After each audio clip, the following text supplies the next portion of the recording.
Clip number 111، اس میں آپ قرآن پاک کی سورہ آل عمران کی آیت نمبر 34 سے 36 کی تلاوت، ترجمہ اور تفسیر قرآن صراط الجنان سنیں گے۔ بسم اللہ الرحمن الرحیم۔ ترجمہ، اللہ کے نام سے شروع جو نہایت مہربان رحمت والا ہے۔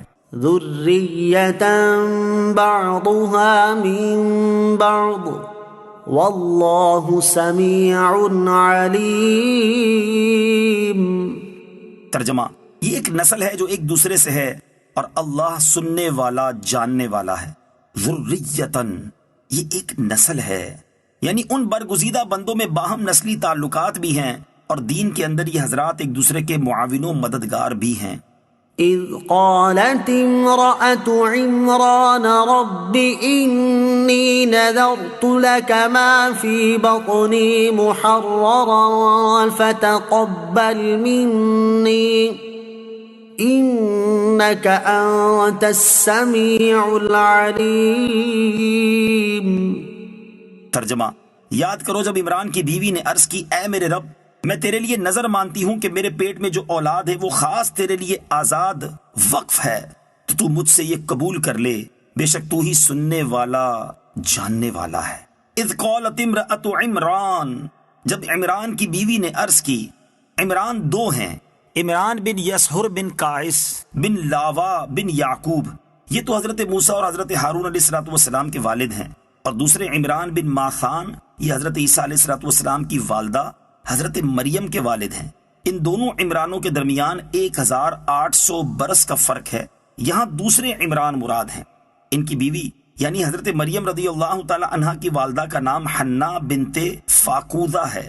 یہاں آیت میں انہی کا واقعہ بیان ہو رہا ہے کہ انہوں نے اللہ تعالیٰ کی بارگاہ میں عرض کی تھی کہ اے اللہ، میں تیرے لیے نظر مانتی ہوں کہ میرے پیٹ میں جو اولاد ہے وہ خاص تیرے لیے وقف ہے، تیری عبادت کے سوا دنیا کا کوئی کام اس کے متعلق نہ ہو اور بیت المقدس کی خدمت اس کے ذمے ہو۔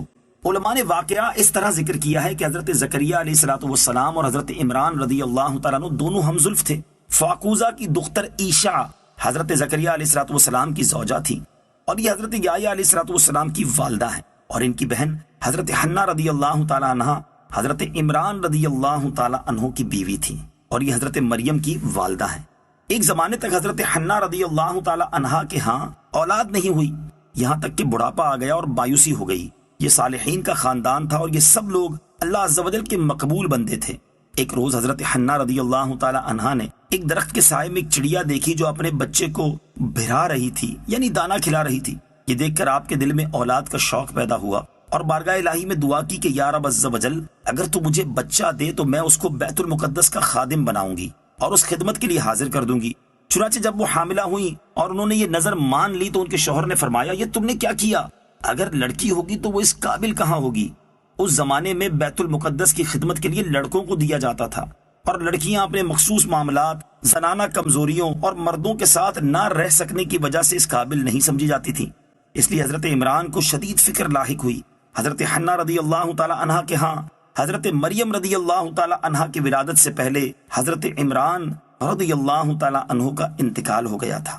فلما وضعتها قالت رب إني وضعتها أنثى والله أعلم بما وضعت وليس الذكر كالأنثى وَإِنِّي سَمَّيْتُهَا مَرْيَمَ وَإِنِّي أُعِيذُهَا بِكَ وَذُرِّيَّتَهَا مِنَ الشَّيْطَانِ الرَّجِيمِ۔ ترجمہ، پھر جب عمران کی بیوی نے بچی کو جنم دیا تو اس نے کہا، اے میرے رب، میں نے تو لڑکی کو جنم دیا ہے، حالانکہ اللہ بہتر جانتا ہے جو اس نے جنا وہ لڑکا یعنی جس کی خواہش تھی اس لڑکی جیسا نہیں جو اسے عطا کی گئی۔ اور اس نے کہا کہ میں نے اس بچی کا نام مریم رکھا اور میں اسے اور اس کی اولاد کو شیطان مردود کے شر سے تیری پناہ میں دیتی ہوں۔ فلما وضعتها، تو جب عمران کی بیوی نے بچی کو جنم دیا، چونکہ حضرت عمران رضی اللہ تعالیٰ عنہ پہلے ہی اپنے خدشے کا اظہار کر چکے تھے اور اللہ عز و جل کی قدرت کے بیٹے کے بجائے بیٹی کی ولادت ہوئی، اس پر حضرت حنا رضی اللہ تعالی عنہا نے اظہار افسوس کے طور پر یہ کلمہ کہا، انہیں حسرت و غم اس وجہ سے ہوا کہ چونکہ لڑکی پیدا ہوئی ہے لہٰذا نظر پوری نہیں ہو سکے گی۔ آپ رضی اللہ تعالی عنہ کا یہ عرض کرنا منت کے پورا نہ کر سکنے پر افسوس کی وجہ سے تھا، اس وجہ سے نہیں کہ آپ کو لڑکی پیدا ہونے کا افسوس تھا، کیونکہ یہ کفار کا طریقہ ہے۔ لیکن اللہ تعالیٰ نے جو لڑکی عطا فرمائی تھی اس کے بارے میں فرمایا کہ کوئی لڑکا اس لڑکی کی طرح نہیں ہو سکتا، کیونکہ یہ تمام جہان کی عورتوں سے افضل ہوگی۔ روح اللہ حضرت عیسیٰ علیہ السلام کی ماں ہوں گی، یہ رب عز و جل کی خاص عطا ہیں۔ اس سے معلوم ہوا کہ بعض عورتیں بعض مردوں سے افضل ہو سکتی ہیں۔ خیال رہے کہ حضرت مریم رضی اللہ تعالی عنہا اپنے زمانے میں تمام جہان کی عورتوں سے افضل تھیں، یہ نہیں کہ ان کا مرتبہ حضرت عائشہ صدیقہ، حضرت خدیجہ الکبریٰ اور حضرت فاطمہ الزہرا رضی اللہ تعالی عنہن سے بھی بڑھ کر ہو۔ مریم کے معنی عابدہ اور خادمہ ہیں۔ وَإِنِّي أُعِيذُهَا بِكَ، اور میں اسے تیری پناہ میں دیتی ہوں۔ حضرت مریم رضی اللہ تعالیٰ عنہ کی والدہ نے حضرت مریم رضی اللہ تعالیٰ عنہ اور ان کی اولاد کے لیے شیطان کے شر سے پناہ مانگی اور اللہ تعالیٰ نے اس دعا کو قبول فرمایا، لہٰذا یہ مقبول الفاظ ہیں۔ اپنی اولاد کے لیے ان الفاظ کے ساتھ دعا مانگتے رہنا چاہیے، انشاءاللہ عز و جل کرم ہوگا۔